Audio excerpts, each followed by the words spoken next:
ভোটের ব্যাপার।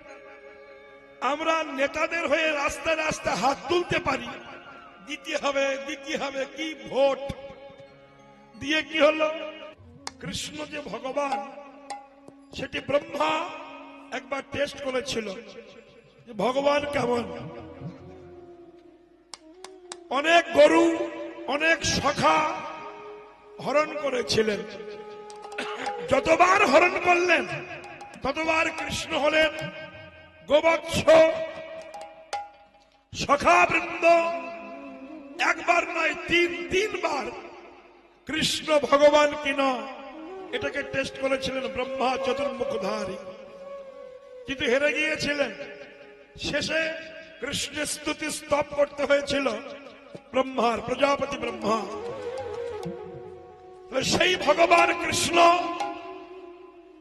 শ্রীধাম নবদ্বীপে শচীগর্ভ সিন্ধু মাঝে অবতীর্ণ হয়েছেন কলিহত জীবকে উদ্ধার করবার জন্য। আস্তে আস্তে কি দিয়ে উদ্ধার করবেন? কোন লাঠি সাটা নাই, পিস্তল নয়, বোমা নয়, অসভ্যতা নয়, রাহাজানি নয়, তাহলে কিসের দ্বারা? হরের নাম হরের নাম হরের নাম ওই বকে বললাম কলৌ নাস্তেব নাস্তেব নাস্তেব গতির অন্যথা। রাধে রাধে। কলিকালে একমাত্র উদ্ধার হওয়ার রাস্তা সেটি হলো হরিনাম। হরির নাম করো, হরিনাম করলে চিত্তবৃত্তি শুদ্ধি হবে, ভক্তি শুদ্ধি হবে, ভবপারে যাওয়ার রাস্তাটা পরিষ্কার হবে। তো নাম করতে গেলেও পয়সা লাগবে না, প্যান্ডেল করা লাগবে না, এত পয়সা ব্যয় করে হরিনাম করতে হবে না।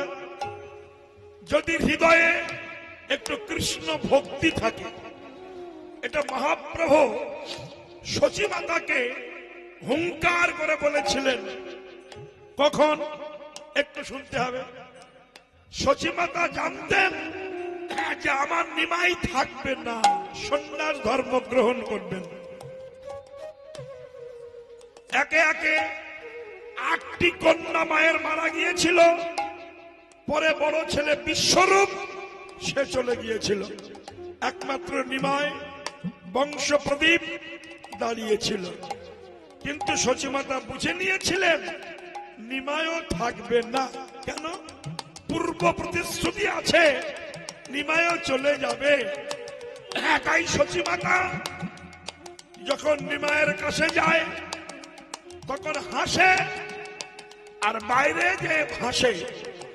কোন মা যদি জানে যে আমার ছেলের ক্যান্সার হয়েছে, ডাক্তার বলে দিয়েছে মাত্র 2 সপ্তাহ বেঁচে থাকবে, সেই মা ছেলের কাছে যে হাসে, হ্যাঁ, কিন্তু সেই হাসির গ্লেস থাকে না, হাসে আর বাইরে এসে চোখের জলে ভাসে, ছেলে চলে যাবে। শচীমাতা তাই কেঁদেছেন বসে বসে। যখন কাঁদছেন, দরবিগলিত ধারা প্রবাহিত হচ্ছে মায়ের নয়ন কমল থেকে, ক্রন্দনের প্রতিধ্বনি আস্বাদন করে শ্রী ভগবান গৌরাঙ্গ সুন্দর মায়ের সন্নিকট উপস্থিত হয়েছেন। মা, ও মা, তুমি কাঁদছো কেন গো? শচীদেবী চোখের জল মুছে বলছে, বাবা কেন যে কাঁদি সে তুই জানিস না। মা, আমি জানি, বিশ্ব ব্রহ্মাণ্ডের সন্ধান আমি জানি, আর তোমার মনের সন্ধান জানবো না ও কথা বললো না। আমি জানি তুমি কেন কাঁদছো। আস্তে শচীদেবী বললেন, কেন কাঁদছি বলতো বাবা? তখন নিমাই বলেছিল, মা আমি সন্ন্যাস ধর্ম গ্রহণ করব, তাই তুমি কাঁদছ। শচী বলেছিল, বাবা ঠিক বলেছিস, আমি ওই জন্যই কাঁদছি। তখন নিমাই শচী মায়ের মস্তকে হস্তার্পণ করে প্রতিজ্ঞা করেছিলেন, মা আমি কথা দিচ্ছি, সন্ন্যাস নেওয়ার আগে তুমি যখন এত কাঁদছ, আমি চলে গেলে কত কাঁদবে মা, আমি প্রতিশ্রুতি করছি মা, আমি সন্ন্যাস ধর্ম গ্রহণ করব না। যেই বলেছিলেন যে আমি সন্ন্যাস ধর্ম গ্রহণ করব না, শচীদেবী মুখটা চেপে ধরেছিলেন। এই হচ্ছে মা, এ হলো মা। কোটি জন্ম সাধনা করলেও মায়ের গর্ভের সন্তান কৃষ্ণ ভক্ত হয় খুব কম। কিন্তু শচীমা নিমাই সন্ন্যাসে যাবে কাঁদছে, আবার নিমাই বলছে মা তুমি কেঁদো না, আমি যাব না। তাতে শচীমায়ের হচ্ছে না, মুখটা চেপে ধরেছে। নিমাই বাজে কথা বলিস না কেন, তোকে সন্ন্যাসে যেতে হবে। নিমাই চমকলেন, মা তুমি এত কাঁদছো, তাও আমাকে যেতে বলছো, আমি চলে গেলে তুমি কাঁদবে না? শচী বলেছিল বাবা রে, তুই চলে না গেলে জগতের জীব তো উদ্ধার হবে না, তুই চলে না গেলে আমি তো কৃষ্ণ বলে কাঁদার সুযোগ পাবো না। এ জগতে পালা শুনবার মানুষ পাওয়া যায়, তত্ত্ব শুনবার মানুষ পাওয়া যায়, নাচ দেখবার মানুষ পাওয়া যায়, সুর শুনবার মানুষ পাওয়া যায়, কিন্তু কৃষ্ণ বলে কাঁদার মানুষ কোটিতে গুটিকো পাওয়া যায় না। আমি জানি কোটি জন ভজন করে জানা হয়, একবার কৃষ্ণ বলে কাঁদলে তার চতুর্গুণ বেশি ফল হয়। তা নিমাই তুই চলে না গেলে আমি তো কৃষ্ণ বলে কাঁদার সুযোগ পাবো না বাবা। নিমাই আসতে নিমাই বলেছিল মা আমি চলে যাবার আগে তুমি এত কাঁদছো, আমি চলে গেলে কাঁদবে না তো? শচীদেবী বলছে নিমাই তোর মতো ছেলে চলে গেলে কোন মা কি না কেঁদে পারে রে? আমি 8খানা কন্যা মেরে ফেলেছি। মহাপ্রভু জন্মাবার আগে 8খানা মেয়ে মরে গিয়েছিল শচী মায়ের। পরে তোর দাদা এলো, বিশ্বরূপ চলে গেল, একমাত্র বংশ প্রদীপ তোর বদন পানে যে আমি বেঁচেছিলাম, তুই চলে যাবি, আমি কি না কেঁদে পারি? কিন্তু বাবা আসতে বাবা রে, সে কান্নায় আমার আনন্দ আছে। কেমন শুনবি ভাই, তুই কাঁদবি দেশ বিদেশে, আমি কাঁদবো ঘরে বসে, উভয়ের কান্না ক্ষেত্রে মিশে যেদিন বহাবে প্রেমের বন্যা, আমি সেদিন হব ধন্য কন্যা। কি বলেছেন? তুই কাঁদবি দেশ বিদেশে, আমি কাঁদবো ঘরে বসে, উভয়ের কান্না একত্রে মিশে যেদিন বহাবে প্রেমের বন্যা, সেদিন আমি হব ধন্য কন্যা। জানি ভাই, নিমাই তখন বলেছিল মা তুমি যখন আমার জন্য এতটুকু ত্যাগ করলে, তবে আমি কথা দিচ্ছি মা, আমি সন্ন্যাস নেওয়ার পরে তুমি হাতে করে রান্না করে ডাক দিও আমার নাম ধরে, আমি পৃথিবীর যে প্রান্তে থাকি আমার মনে রইল ভাবো, এসে তোমার হাতের খাবার খাবো।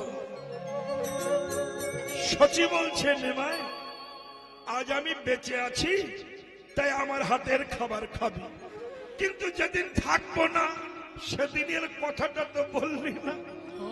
নিমাই বলছে মা তোমারে এড়াতে শকতি নাহি গো আমার, তব গর্ভে জন্ম নেব আরো 2 বার, আমি আবার আসবো, আমি আবার আসবো মা। আমার মতো মানুষ যে কোনো পেটে জন্মায় না। শোনো, আগের দিনে আমার বাবারা যারা বসে আছেন, শ্রদ্ধ নমস্য প্রণম্য ব্যক্তিগণ এখানে আছেন, আমরা জানি আগের দিনে গোভাগার থাকতো। গোভাগার, গোভাগার মানে গরু মরে গেলে, ছাগল মরে গেলে ফেলতে হতো, সেখানে শকুন, কুকুর, শিয়াল থাকতো। তা এখন আর গোভাগার দেখা যায় না। কেন? গরু আর মরে না, ছাগল আর মরে না, পোল্ট্রি মুরগিও মরে না, যা মরে পেটে যেই মরে। এখন যে মায়ের পেটে সব সময় ছাগল ঢোকে, মুরগি ঢুকে যায়, কচ্ছপ ঢোকে, মাছ ঢোকে, সেটা হচ্ছে গোভাগার। সেখান থেকে মানুষ কি সাপ্লাই দেবে? শিয়াল কুকুর শকুন। এই জন্য জমি যদি ভালো না হয় চারা ভালো হবে না। অমাবস্যা চলছে, একাদশী চলছে, পূর্ণিমা চলছে, সেই সময় আমার মা খানিকটা পোল্ট্রির মাংস নিয়ে খেতে বসেছে। এই মায়ের পেটে ভালো সন্তান আসবে না, কেন? ওটা হলো গোভাগার। তাই গোভাগারে যেমন শিয়াল কুকুর পাওয়া যায়, তেমনি অমাবস্যা পূর্ণিমা একাদশীতে যে মায়েরা অখাদ্য কুখাদ্য খায়, সেই গোভাগারে ভালো মহাপুরুষের জন্ম হয় না। জমি ভালো না হলে চারা ভালো হয় না, বীজ ভালো না হলে অঙ্কুর ভালো হয় না। আজ ছেলে বৌমার কাছে বাবা মা ঝেঁটা খাচ্ছে, লাঠি খাচ্ছে, কেন? এটা ছেলে মেয়ের দোষ নয়, এ দোষটা আমাদেরই। আমরা বাচ্চাদের স্কুলে পড়াশোনা করিয়েছি, মাস্টার করেছি, ডাক্তার করেছি, ইঞ্জিনিয়ার করেছি, নেতা তৈরি করেছি, কিন্তু মানুষ তৈরি করতে পারিনি, মানুষ হয়নি। কোন এমএ পাস ছেলেকে প্রশ্ন করুন যে বলো তো ভাই মানুষ ডেফিনিশনটা কি? যদি কোন এমএ পাস ব্যক্তি ছেলে এখানে থাকে, প্রশ্ন করুন যে মানুষ ডেফিনিশন কি, মানুষের সংজ্ঞা কি, মানুষ কাকে বলা হয়, মানুষের করণীয় কি, মানুষ কি করতে পৃথিবীতে এসেছে, মানুষ আর পশুতে ডিফারেন্সটা কি? বলতে পারবেন কেন? মানুষের ব্যবহার দেখে পশু পর্যন্ত লজ্জা পাচ্ছে। অতএব আমি মানুষ, আমার করণীয় কি? শুধু শিয়াল কুকুরের মতো খেয়ে যাব আর দু চারটে বাচ্চা পিলে পয়দা করে যাব, এ তো শিয়াল কুকুরেও করে। তুমি মানুষ কেন? মানুষের কিছু নিয়ম আছে। কিরকম না? আমি কে, কে আমার, আমি কোথায় ছিলাম, কোথায় এলাম, কে এনেছে, কে নিয়ে যাবে, কেন এনা আবার কেনই বা যাব, এইগুলো সিদ্ধান্ত, এগুলো আলোচনা। আমি কেন এলাম জগতে আর কেন যাব, কে এনেছে, কে নিয়ে যাবে, এগুলো প্রশ্ন। আস্তে আস্তে আস্তে আস্তে আমি মানুষ এগুলো ভাববো। যখন আমি নার্সিং হোমে হসপিটালে থাকি, 10 দিন থাকলে ডাক্তার জুতা ধরিয়ে দেয়, 10 দিনে আপনার অক্সিজেনের দাম 10,000 টাকা হয়েছে। 10 দিন অক্সিজেন দিয়ে রেখেছে, হ্যাঁ দাম হয়েছে অক্সিজেনের দাম 10,000 10 দিনে। তা 10 দিনে যদি 10,000 টাকা অক্সিজেনের দাম হয়, আপনি জন্মানো থেকে মৃত্যু পর্যন্ত যার অক্সিজেন নিয়ে বেঁচে আছেন তাকে কত দাম দিয়েছেন, তাকে ক টাকা দিয়েছেন, ভাবেন কেউ? এগুলো ভাবা হচ্ছে মানুষের কাজ। শুধু ভাববো পোল্ট্রি খাবো, চুল্লু খাবো, 3X খাবো, বিরান্ডি খাবো, তোর মাথা খাবো, তোর শ্রাদ্ধ খাবো, পিন্ডি খাবো, ওই খাবো খাবো খাবো খাবো করতে করতে গেলাম। একে মানুষ বলে না, একে রাক্ষস কুলের মানুষ বলা হয়। অতএব সুচিন্তা বাদ দিয়ে যারা কুচিন্তা করে তাদেরকে মানুষ বলা হয় না। তাহলে সচিমাতাকে বলেছিল নিমাই, মা শোনো মা, তোমারে এড়াতে শততি নাহি গো আমার, তব গর্ভে জন্ম নেব আরো 2 বার। আমি আবার আসবো, আবার আসবো, লিমিটেড টাইমের মধ্যে আমি তোমার গর্ভে আসবো। কেন? পরিত্রাণায় সাধুনাং বিনাশায়স্য দুষ্কৃতম ধর্ম সংস্থাপনায় অর্থায়ে সম্ভাবামি যুগে যুগে। আমি আবার আসবো, আবার আসবো, শেষ জন্ম নেব ঈশান্য কোণে, হরি নাম দিয়ে তরাবো জীবগণে। এই সেই দিন আমি শেষ জন্ম নেব ঈশান্য কোণে, সেদিন শুধু হরি বল বললে কৃপা হয়ে যাবে। নিতাই গৌর প্রেমানন্দে হরি বল। কিন্তু এও তো একটা সেন্টিমেন্টের ব্যাপার। আমরা নেতাদের হয়ে রাস্তায় রাস্তায় হাত তুলতে পারি, দিতে হবে দিতে হবে, কি ভোট দিয়ে কি হলো?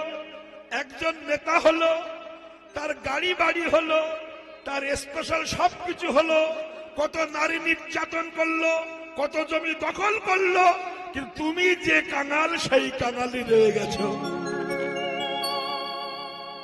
তাকে ভোট দিয়ে নেতা করেছ, কি পেয়েছো তার কাছে? তোমার ঘরের ইজ্জত নষ্ট হয়েছে।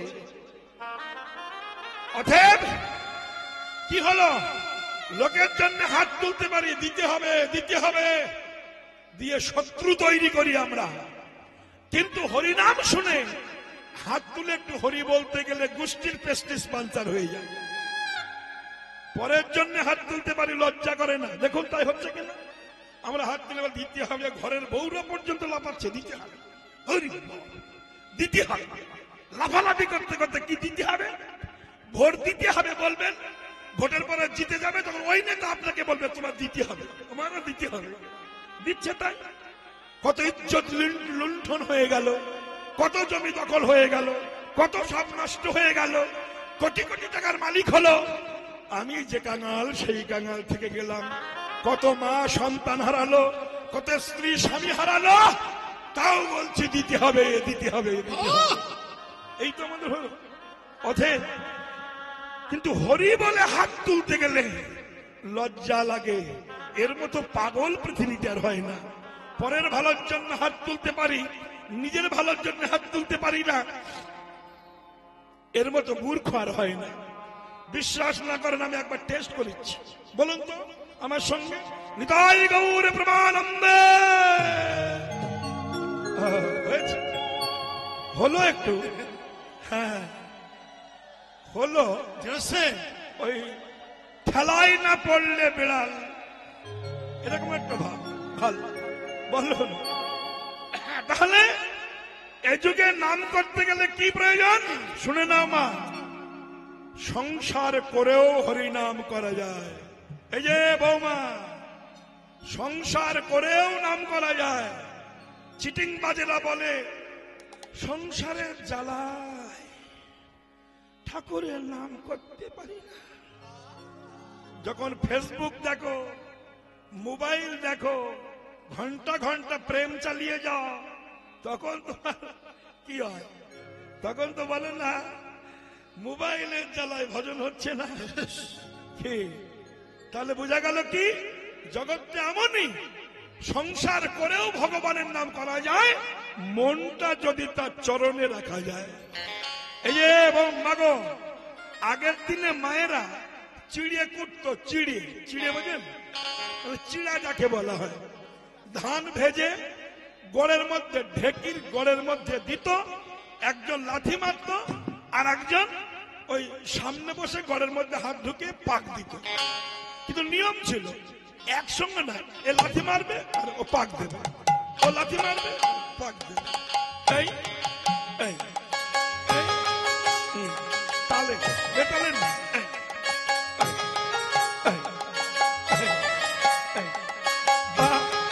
এই যে তাড়াতাড়ি যদি বেতাল হয়ে যায় হাত ধ্বংস হয়ে যাবে। কিন্তু যে বসে পাক দিচ্ছে তার কোলে বাচ্চা দুধ খাচ্ছে, আর চোখ রান্নাঘরে। এই খোকা, ওরে রান্নাঘরের দরজা খোলা, কুকুরে খেয়ে যাবে, যা আগে দরজা, কাজ কিন্তু চলছে। কোলে বাচ্চা দুধ খাচ্ছে, সে খাচ্ছে, ওর ভিতরে বাচ্চাকে এনে আবার মরণ চালিয়ে খাও, আবার খাচ্ছে, কাজ চলছে। তাহলে দেখেছেন, বলুন কোলে বাচ্চা দুধ খায়, চোখ রান্নাঘরে রয়, কিন্তু বলুন তো তার মনটা কোথায়? গড়ে গড়ে। কেন কেন? যদি গড় থেকে মন উঠে যেত, ঢেকি পড়ে হাত ধ্বংস হয়ে যেত। মহাজন বলছেন সংসার করো, বাচ্চা পেলে মানুষ করো, স্বামী সেবা করো, সংসার করো, দেহটা সংসারে রাখো, আর মনটা আমার গোবিন্দ চরণে দিয়ে রাখো, ভজন তোমার হবে। তাই মহাজন বলেছেন হাতে কাম মুখে নাম। কাম মানে কাজ, হাতে কাম মুখে নাম। সচ্চরিত্র রবে, সদা সত্য কথা কবে, পরের সতী পরের প্রতি স্পর্শ না করিবে, হরিকে না ডাকিলি হরি তাহারে ডাকিবে। ভগবানের ডাকা লাগবে না যদি নৈতিক চরিত্র পবিত্র হয়। কিন্তু আমি ডুবে থাকবো অপরাধে, আর ভগবান তোমাকে কৃপা করবেন কোনোদিনই সম্ভব নয়। তুমি ধর্ম রক্ষা করো, ধর্ম তোমাকে রক্ষা করবে। তুমি ধর্ম রক্ষা করো না, ধর্ম তোমাকে রক্ষা করবে না। তাই প্রতিশ্রুতি ছিল যে আমি হরিনাম বিতরণ করব, শেষ জন্ম নবৈষণ্য কোণে হরিনাম দিয়ে তারা বুঝিব গণে। মানুষ সেটা বুঝতে পারছে না, তাই মহাপ্রভু অভিরামকে দিয়ে জগৎকে দেখাচ্ছে, হে জগতের জীব, ঘরে ফিরে যেতে হবে, চলো। আরে মোরো, আরে মোরো, মোরো গৌরাঙ্গ সুন্দর, আরে মোরো, আরে মোরো গৌরাঙ্গ সুন্দর,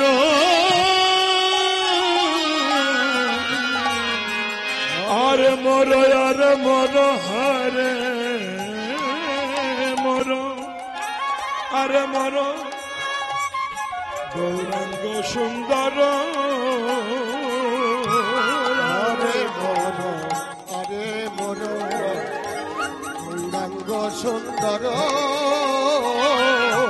অভিরামে ডাকি বলে,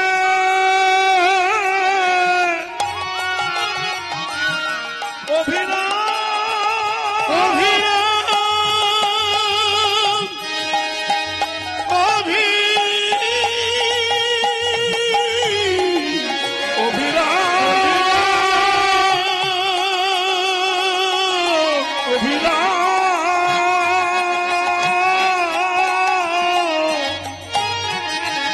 অভিরাম রে,